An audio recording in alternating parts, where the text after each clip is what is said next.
Hi guys, time for part 3. I just finished up with my Knockouts title match. Apparently, I'm sorry, this thing is going on way too long. I keep on going so much into the matches. So since I've gone so much into basically all the matches already, I'll just keep on going. You know, I'm just probably gonna make 4 videos out of this. So I'm probably going to be doing 2 matches per 10 minutes, so you're just going to hear me rant. Well, not really rant, but maybe in this one, because you're featuring the Monsters Ball match, you're probably going to hear me rant in this one. 6 matches tonight. MMA, throw that out. Submission match. Samoa Joe versus Bobby Lashley. 3.5 stars. I actually thought this movie, 3.5 stars. I thought this match turned out a lot better than I thought it would. Basically because Samoa Joe basically carried the match. Here's what it was. Here's basically the match. An MMA fighter, like literally, legit, an MMA fighter trying to wrestle versus a wrestler who knows MMA. Because Samoa Joe really did sell his MMA moves, making them look really legitimate. And Bobby Lashley, but the thing is, it wasn't an MMA match. It wasn't like that Kurt Angle versus Samoa Joe match at Lockdown 2008. It was a legitimate wrestling match. So, it just was kind of weird to me. And the fact was, Samoa Joe was pulling off a lot more submissions and was basically showing me that actually Samoa Joe was a better MMA fighter than friggin' Bobby Lashley. I was like, and not just that, I actually like this match. They really did show Joe's talents. But what do? Bobby Lashley gets what I think is only submission on Joe, and Joe, basically gets knocked out from the submission, and he had it on for 5 seconds. I was like, Jesus Christ, Samoa Joe is getting you into arm. I think Bobby Lashley got him because they had a submission battle in the first 4 minutes. Were on the ground, constantly switching on who had the best submission. Samoa Joe seemed like he pulled off the submission the best. Seemed like Samoa Joe. Honestly, I think Samoa Joe's getting in better shape. Samoa Joe impressed me. I'm glad about this. I'm really seeing the old Joe, and Joe really is trying to get back into better shape, and he really is getting good at what we all know and love the Joe, because you hear me ranting at the predictions video about Joe. Joe is getting in better shape. Joe is getting good. Okay. Bobby Lashley didn't impress me. Samoa Joe carried the match. Samoa Joe is such a great wrestler. Carried the match. 3.5 stars.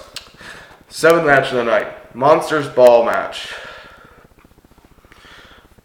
The hardcore legend Mick Foley versus Abyss. Where do I fucking begin? First of all, I'm going to give this match 2 stars, if it really even deserves that. One thing that really killed this match, I constantly watch Impact. I love TNA, You're going to hear me that I'm somewhat biased for TNA against WWE. I'm not that much of a WWE fan. But what the hell? And you know what? I don't even know if this... And you know what? The part of this was somewhat the booking. One, this really did make me long for... Okay. First problem. Mick Foley. Best, probably, in my opinion, up there ranks the best of some of the best promo cutters ever in professional wrestling. Okay. Had that established. Have him cut these awesome promos on Impact.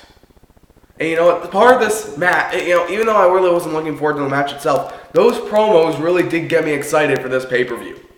Because they honestly made this seem like this is going to be the most brutal, most violent match you're ever going to see on a pay-per-view because of Mick Foley's awesome promos and the way they were building up this match on TNA was just, oh my god, I have to see this match. They really were building this up as a dream match and as a really big hardcore match. Check my time for a second. Okay, good. I really need to bring a clock with me. First on to the match. Here's how it starts out. Mick Foley, Abyss comes out to his music. And here's one thing I don't get. If he's feuding with Mick Foley, why in the hell is Abyss still wearing that stupid blue flannel? It was Mick Foley's present to Abyss. Why isn't he taking it off if he hates Mick Foley? You know, the only reason he wore the flannel was because he loved Mick Foley so much because Mick Foley gave it to him as a present. And if he hates Mick Foley right now, why is he still wearing the blue flannel that he gave him as a present? That doesn't make any sense. So, okay, I look past that. Abyss came out. Then what happens? Mick Foley comes out. The barbed wire bat. Don't get me started. I hate that weapon. It's like the worst weapon ever. Comes out, hits Abyss in the back of the head. Then they start fighting a little bit on the stage, up the ramp, onto the stage. Then like they start brawling a little bit, and like I think Foley hits him in the gut with the knocks him down with the barbed wire bat. Climbs up the truss of the stage, the metal part of the stage, like what they use for like the elevation X to climb up on. And I was like, what the heck? It's not like Abyss is like laid out or anything like that. And here's what they do. And then Abyss follows Mick Foley up the truss. And this is only in the first 3 to 4 minutes of the match, people. They do? Mick Foley landed about 20 punches on Abyss. Then Abyss falls from those punches into the stage, which looks so fake. It honestly looked like the stage was made of cardboard that was this thick. Honestly, it looked so fake. It looked like that area was just staged to just crash, just by a little bit of impact. And it honestly looked like Abyss was not hurt. It did not look like Abyss was hurt at all. Honestly, it looked like I could fall from that height and I wouldn't hurt myself. That's how faked it looked. And then Mick Foley came down with a barbed wire bat, went and did the elbow drop onto the barbed wire bat. Wasn't that good. Mick Foley goes down back into the ring with Stevie Richards.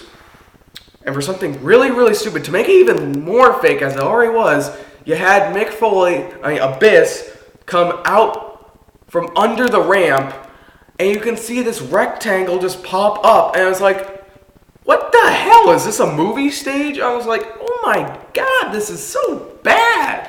And the announcers are going, oh my god, how did he get there? It doesn't make any sense. I was like, it makes perfect freaking sense. But that's so stupid. At most I thought, they were of course they couldn't, but I wish they would have Abyss maybe punch it out, or but that would make it, I don't know, just something other than that. I would have had him come out from the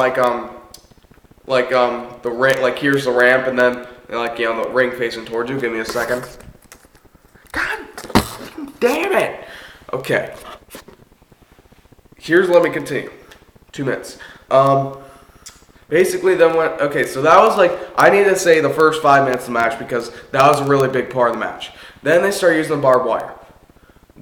All they were barbed wire planks. And I gotta say, these were the worst barbed wire planks I ever saw. They honestly looked like that if you fell into them, you would not get hurt. Not just that, they had Abyss basically face go into the barbed wire, and you're not gonna believe this. The barbed wire was so bad that Abyss legitimately had to cut himself. And you can actually see it on the camera. They had the regular, full screen ring view, and you saw Mick Foley walk over to Stevie Richards, but you actually see Abyss cutting himself, in the middle of the ring. I was like, Jesus Christ, this is so bad. Oh, and not just that.